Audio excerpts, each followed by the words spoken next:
Halo semuanya, welcome back to channel Sinar Berkat JZ.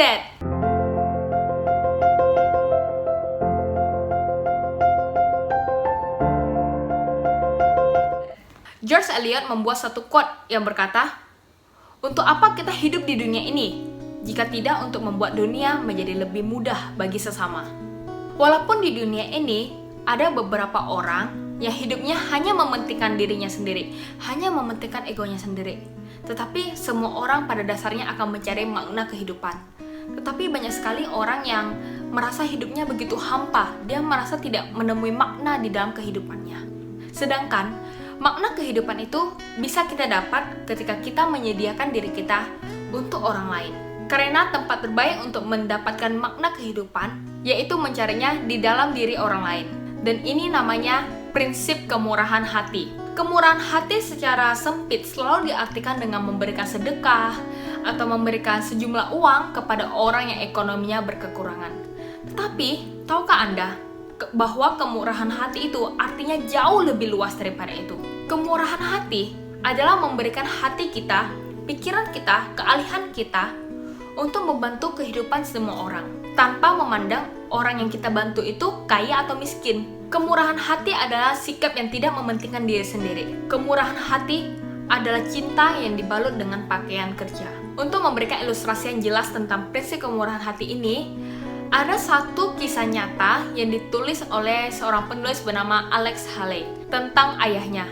Tulisan ini berjudul Seorang Lelaki di Kereta Api. Ayah dari Alex Haley namanya adalah Simon Alexander Haley. Simon Alexander Haley alias ayah dari sang penulis yaitu ayah si Alex. Dia lahir pada tahun 1892 dan dia dibesarkan di sebuah kota pertanian kecil yaitu di Savannah, Tennessee. Simon adalah anak dari sepasang kekasih yaitu Alex Haley dan juga Queen Haley. Alex ini bekerja sebagai seorang petani yang hasilnya didapat dari bekerja paruh waktu. Dan istrinya, si Queen Haley, meskipun orangnya sangat sensitif, sangat emosional, sangat lembut hatinya, tetapi Queen ini memiliki kemauan yang sangat keras supaya anak-anaknya ini bisa menjadi seorang yang terpelajar. Queen dan Alex ini melahirkan 8 orang anak, dan Simon ini adalah anak yang ke-8.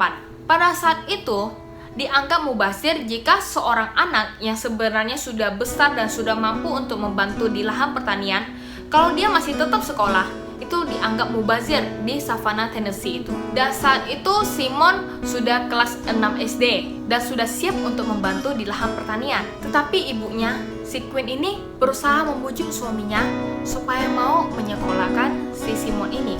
Queen berkata kepada Alex, "Sayang, kita kan punya 8 anak nih. Bukannya sangat bergengsi jika kita sengaja melakukan hal yang mubazir dan membiarkan anak kita yang Simon ini terus bersekolah." Ibunya ini terus membujuk ayahnya, sampai akhirnya ayahnya pun luluh hatinya dan memperbolehkan si Simon ini meneruskan sekolahnya sampai ke kelas 8. Dan setelah Simon selesai menempuh pelajaran sampai kelas 8, ibunya ini masih memiliki kemauan yang kuat supaya Simon ini bisa menempuh SMA, menempuh sekolah menengah. Dan dia berusaha membujuk lagi sang ayah, dan akhirnya ayah pun memperbolehkan sang Simon ini sekolah sampai sekolah menengah. Jadi sang ayah memberikan $50 kepada Simon dan tidak memberikan uang lagi kepada Simon, dan Simon harus pergi dari kota itu supaya bisa menempuh sekolah menengah. Simon pun menggunakan $50 itu untuk naik kereta keledai, kemudian kereta api, dan akhirnya tiba di satu kota bernama kota Jackson, Tennessee.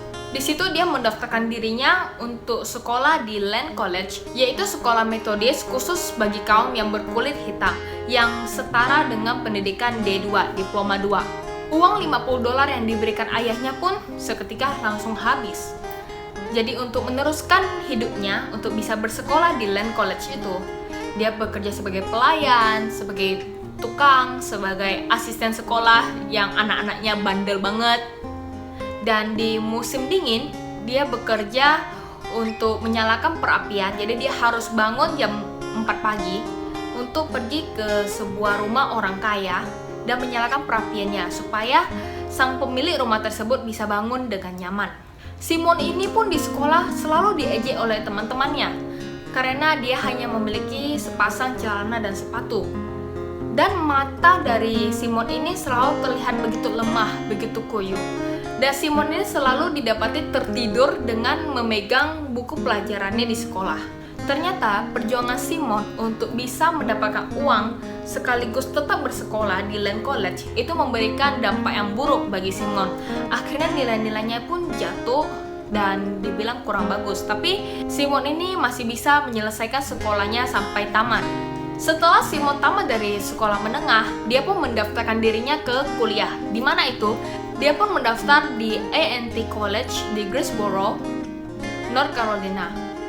Dia bekerja keras, berusaha bekerja apa saja supaya dia bisa bertahan.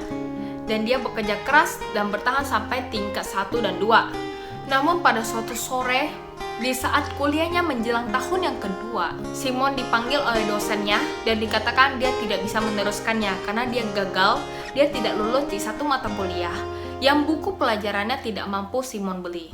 Simon pulang dengan perasaan yang sangat hancur, perasaan kekalahan yang sangat mencabik-cabik perasaannya. Dia merasa begitu kalah hanya karena dia tidak mempunyai uang dan tidak mampu membeli buku pelajaran kuliahnya. Akhirnya dia tidak bisa meneruskan kuliahnya. Padahal dia sudah memberikan yang terbaik, tapi rasanya semua itu begitu sia-sia. Dan dia kembali berpikir, apakah memang takdirnya adalah seorang petani? Apakah dia harus pulang dan menjadi petani seumur hidupnya? Hal itu membuatnya begitu sedih. Tetapi beberapa hari setelah pertemuan antara Simon dengan dosen tersebut, sambil Simon menimang-nimang apakah dia harus pulang atau harus tetap memperjuangkan sekolahnya, dia mendapatkan sebuah surat dari Pullman Company yang menuliskan bahwa dia diterima di antara satu dari 24 orang yang terpilih dari ratusan pelamar untuk bekerja di sebuah kereta api sepanjang musim panas. Jadi Simon ini ada mendaftarkan diri untuk bekerja di kereta api sepanjang musim panas. Dan ternyata dia diterima dari ratusan pelamar yang mendaftar. Simon pun sangat senang dan dia pun akhirnya bekerja di kereta tersebut. Dan titik balik dari kehidupannya terjadi di kereta ini. Saat itu kereta sedang dalam perjalanan dan jam 2 subuh itu ada lonceng berbunyi. Kalau lonceng berbunyi berarti sang penumpang kereta itu sedang memanggil pelayan. Dan Simon ini pun langsung berdiri dan menuju ke tempat di mana yang membunyikan lonceng tersebut. Simon melihat ada seorang lelaki dengan istrinya yang ternyata susah tidur di jam 2 pagi tersebut. Dan mereka meminta kepada Simon untuk memberikan mereka 2 gelas susu hangat. Simon pun langsung melaksanakan tugasnya. Dia pergi mengambil 2 gelas susu hangat dan dia memberikan susu itu melalui tirai tempat tidur. Lelaki itu pun langsung meminum susu itu dan dia mau mengajak si Simon ini untuk mengobrol. Tetapi di Pullman Company itu ada suatu peraturan yang sangat keras, yaitu sang pelayan dan penumpang tidak boleh ada kata-kata lain selain ya atau tidak. Tidak boleh ada percakapan yang kayak akrab atau sehari-hari antara penumpang dan pelayan. Tetapi penumpang itu terus bertanya, dari mana asalmu, siapa namamu? Yang tidak bisa dijawab dengan ya atau tidak. Tapi Simon ini karena takut melanggar dari peraturan pekerjaannya dan takut nanti dia dipecat, dia terus jawab ya, tidak. Tapi ternyata penumpang ini tidak menyerah. Dia bahkan mengikuti Simon ini sampai ke ruangan yang sebenarnya khusus pelayan. Dari mana asalmu, nak? Dari mana asalmu? Akhirnya Simon ini pun menyerah dan menjawab bapak tersebut. Saya asalnya dari Savannah, Tennessee. Itu jawab Simon. Wah, cara bicaramu cukup baik. Simon menjawab, terima kasih pak. Bapak ini kembali bertanya, apa pekerjaanmu sebelum bekerja di sini? Simon pun menjawab, saya adalah mahasiswa dari A&T College di Greensboro. Simon tidak meneruskan jawabannya karena dia mempertimbangkan apakah dia harus pulang ke rumahnya untuk menjadi petani atau tidak. Bapak itu melihat si Simon dengan tatapan yang tajam dan akhirnya mengucapkan salam dan kembali ke tempatnya. Pada saat itu, 50 sen itu termasuk jumlah tip yang cukup baik dan cukup tinggi dari seorang penumpang kepada sang pelayan. Tetapi bapak itu ternyata memberikan uang $5 kepada si Simon. Simon begitu sangat senang dan dia itu menyimpan setiap tip yang dia terima untuk tabungan dia. Dan setelah pekerjaannya selesai, ternyata sekali Simon menghitung-hitung lagi uang yang dia simpan, ternyata uangnya itu cukup untuk membeli keledai dan bajak sendiri. Tetapi sekali dihitung-hitung lagi, ternyata uangnya itu cukup untuk menyekolahkan dia 1 semester di A&T College tanpa bekerja sekalipun. Simon pun berpikir, bagaimana ini? Apakah saya mau langsung pulang, beli keledai, atau mau meneruskan 1 semester dan dia tidak perlu bekerja? Dan setelah menimang-nimang, Simon pun memutuskan bahwa dia berhak untuk sekolah setidaknya 1 semester di kuliahnya tanpa bekerja sekalipun. Karena Simon ingin mengetahui, kalau dia sekolah saja tidak bekerja, dia itu bisa mendapatkan nilai berapa. Berarti nilai itu murni dia belajar tanpa ada gangguan pekerjaan atau keuangan lainnya. Dia pun kembali ke Greensboro, dan ketika dia tiba, dia langsung dipanggil oleh rektor universitas tersebut. Simon pun langsung begitu tegang. Ada apa ini? Ada masalah apa? Tapi Simon pun tetap menghadap rektor tersebut. Sang rektor pun tanpa basa-basi langsung bertanya, "Aku mendapatkan surat, Simon." Simon menjawab, "Iya, Pak." "Kamu bekerja di Pullman Company ya? Di musim panas kemarin?" Simon menjawab, "Iya, Pak. Saya mendapatkan surat dari RSM Boys yang merupakan pensiunan dari pimpinan Curtis Publishing Company yang menerbitkan The Saturday Evening Post, dan dia menyumbangkan $500 untuk biaya asramamu, biaya kuliahmu, dan biaya buku pendidikanmu sampai selesai." Wow, Simon langsung terpanah. Ini artinya apa? Artinya bapak yang ketemu dia di kereta itu membiayai seluruh kehidupan dia dan juga kebutuhan kuliah dia. Dan artinya bapak tersebut membiayai si Simon bisa kuliah tanpa bekerja sampai tamat. Yang Simon berpikir dengan tip yang dia kumpulkan, dia mau kuliah 1 semester lagi, tiba-tiba ternyata ada satu kejutan. Ternyata seorang yang tidak dikenal membiayai dia, dan dia bisa bersekolah sampai selesai tanpa mengeluarkan 1% uang pun, tanpa menggunakan tip yang dia kumpulkan selama bekerja. Dan ternyata hasil dari kebaikan dari bapak ini membuat si Simon ini tidak hanya lulus dari A&T College. Ternyata Simon ini menjadi lulusan dengan peringkat yang terbaik, dan karena nilainya tersebut, si Simon ini bisa melanjutkan S2 di Cornell University, Ithaca, New York. Pada tahun 1920, si Simon ini pun menikah dengan seorang perempuan bernama Bertha. Dan Simon ini pun pindah, dia tinggal di Ithaca. Dan istrinya ini bukan orang biasa. Dia mendaftarkan diri di Ithaca Conservatory of Music untuk belajar piano. Dan dia ternyata adalah seorang pemain piano yang sangat handal. Dan sang penulis, Alex Haley, lahir pada tahun itu.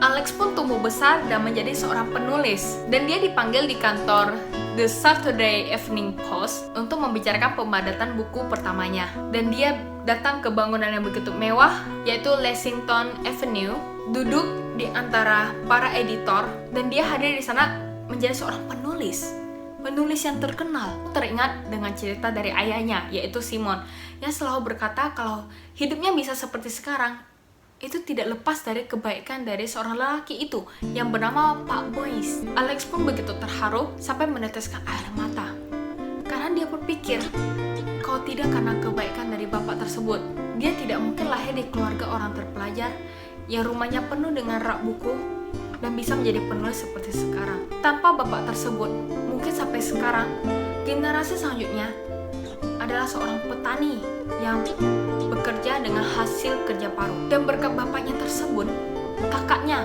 George menjadi pimpinan US Postal Rent Commission. Saudaranya yang lain, Julius, menjadi seorang arsitek, dan Lois menjadi seorang guru musik, dan dirinya adalah seorang penulis. Pak Boyce menjadi sebuah karunia yang hadir dalam kehidupan mereka. Dan Alex percaya semua orang yang dikaruniai kesuksesan harus membalas sebagian dari karunia tersebut kepada orang lain. Dan setiap kita yang dikaruniai kesuksesan harus bertindak seperti lelaki di kereta api tersebut. Sebenarnya kemurahan hati dari Pak Boyce ini bukan hanya dari dia memberikan uang $500 untuk membiayai si Simon. Sebenarnya kemurahan hatinya dari awal, di mana dia bisa melihat ada potensi dari seorang lelaki muda selain yang hanya memberikan 2 gelas susu hangat.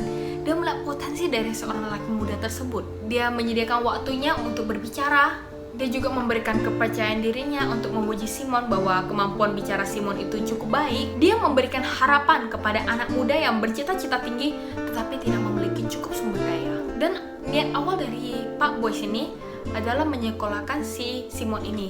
Tetapi ternyata hasilnya, kerendahan hati dan kemurahan hati dari Pak Boyce ini hasilnya melampaui dari niat awalnya. Karena dia tidak hanya mengubah kehidupan dari si Simon, tetapi dia mengubah kehidupan dari generasi-generasi selanjutnya, termasuk generasi si penulis, yaitu Alex Haley. Dari sini kita belajar, kita tidak tahu seberapa besar potensi yang berkelanjutan dari sebuah tindakan yang menunjukkan kemurahan hati. Dan satu lagi, Tuan Boyce ini, dia begitu ikhlas dalam kemurahan hatinya. Jangan salah paham dengan berpikir Tuan Boyce membiayai si Simon supaya Simon bisa bekerja di perusahaannya atau bisa bekerja untuk dirinya. Tidak, Tuan Boyce itu murni dia merasakan hatinya memiliki dorongan untuk membantu si Simon dan tidak mengharapkan balasan apapun dari si Simon. Tidak hanya Tuan Boyce yang mempunyai hak untuk bermurah hati. Kita semuanya diciptakan dan diberikan oleh Tuhan memiliki hak untuk bermurah hati kepada sesama kita. Ingat, bermurah hati itu tidak hanya sekedar memberikan uang. Kembali lagi ke pengertian yang paling pertama, kemurahan hati adalah memberikan hati kita, pikiran kita, dan keahlian kita untuk membuat kehidupan orang lain menjadi lebih baik. Bahkan, perbuatan kecil seperti senyuman kita itu bisa menjadi satu karunia yang besar bagi kehidupan orang lain. Bagi kalian semua yang selama ini sudah menunjukkan begitu banyak tindakan kemurahan hati, selalu senyum kepada orang dan juga membantu banyak orang, pertahankanlah sikap itu. Jangan berpikir sikap tindakan itu hanya sia-sia saja, karena mungkin banyak peribahasa, yaitu air susu dibalas air tuba. Kita berbuat baik tapi kita dibalas kejahatan. Tenang aja, kemurahan hati yang kita lakukan, meskipun mungkin kita rasanya tidak mengubah kehidupan orang lain, kayaknya orang lain itu tidak ada bedanya, kita bantu atau tidak ada bedanya. Tapi jangan menganggap perbuatan kita itu sia-sia. Tuhan yang di atas, yang maha adil, yang maha mengetahui, pasti membalas setiap tindakan baik yang kita buat. Dan untuk yang lain, yang mungkin selama ini hanya memikirkan ego sendiri, dan hanya mementingkan diri sendiri, apakah kalian merasakan hampa dalam hidup kalian? Rasanya ada yang kurang, ada makna kehidupan yang kalian tidak dapat. Mungkin dengan bermurah hati, dengan kalian menyerahkan diri kalian, memberikan diri kalian untuk membantu sesama kita dan menjadikan dunia mereka menjadi lebih baik, mungkin kalian akan mendapatkan makna kehidupan tersebut. Mulai pikirkanlah apa yang bisa kita berikan untuk membuat dunia sama di sekitar kita menjadi lebih baik. Dalai Lama berkata, jika kita ingin orang lain bahagia, berlatihlah untuk menunjukkan rasa cinta. Jika kita ingin diri kita yang bahagia, berlatihlah untuk menunjukkan rasa cinta. Kembali lagi ke quote dari George Eliot, untuk apa kita hidup di dunia ini kalau bukan untuk membuat dunia sesama kita menjadi lebih baik? Marilah kita menjadi pahlawan yang belajar untuk bermurah hati, yang memberikan hati kita, pikiran kita, keahlian kita untuk membantu kehidupan sesama kita, dan kiranya kita menjadi berkat bagi banyak orang. Start a great day and be blessed for others. Sampai ketemu di video selanjutnya. Bye-bye.